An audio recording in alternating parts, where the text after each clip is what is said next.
আর এক ফোনে বাংলা আবার নজর রাখতেই হচ্ছে ওয়েদার আপডেটের দিকে। রাজ্য জুড়ে একটা শীতের আমেজ। কলকাতার সর্বনিম্ন তাপমাত্রা রয়েছে 17.7 ডিগ্রি, আর পশ্চিমের জেলায় পারদ 13 থেকে 14 ডিগ্রির ঘরে।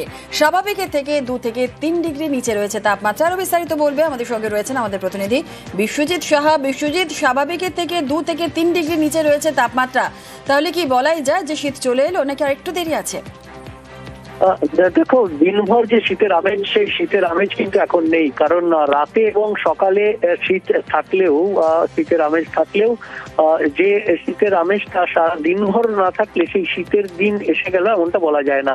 তাই এবং আগামী কয়েকদিন আবার তাপমাত্রা কিছুটা বাড়তে পারে। অর্থাৎ এই যে রাতের এবং সকালের যে শীতের আমেজ, সেই শীতের আমেজও কিছুটা কমতে পারে। কারণ স্বাভাবিকের থেকে 2 থেকে 3 ডিগ্রি যেমনটা তুমি বলছিলে তাপমাত্রা নেমে গেছে, সেই তাপমাত্রা আবার স্বাভাবিকের কাছাকাছি চলে আসবে। আগামী 2 থেকে 3 দিনের মধ্যে 2 থেকে 3 ডিগ্রি সেলসিয়াস তাপমাত্রা বাড়তে পারে। অর্থাৎ কলকাতায় যেটা 17 ডিগ্রি সেলসিয়াসের ঘটে, সেটা 19 থেকে 20 ডিগ্রি সেলসিয়াসে আবার পৌঁছে যেতে পারে, যেটা স্বাভাবিক তাপমাত্রা এই সময় কলকাতার। অর্থাৎ রাতে এবং সকালে শীতের আমেজ কিছুটা কমবে এবং যে শীতের যে আমেজ বেশ ভালো অনুভূত হচ্ছিল, সেই আমেজটা কিছুটা কমবে। কোথাও কোথাও কুয়াশার সম্ভাবনা রয়েছে, বেশ কিছু জেলায় ঘন কুয়াশার সম্ভাবনা রয়েছে। 200 মিটারে যে দৃশ্যমানতা সেটা নেমে আসতে পারে কিছু জেলাতে। আগামী 3-4 দিন এইরকম পরিবেশ থাকবে, এমনটাই জানাচ্ছে আলিপুর আবহাওয়া দপ্তর। জুনেলা, ধন্যবাদ।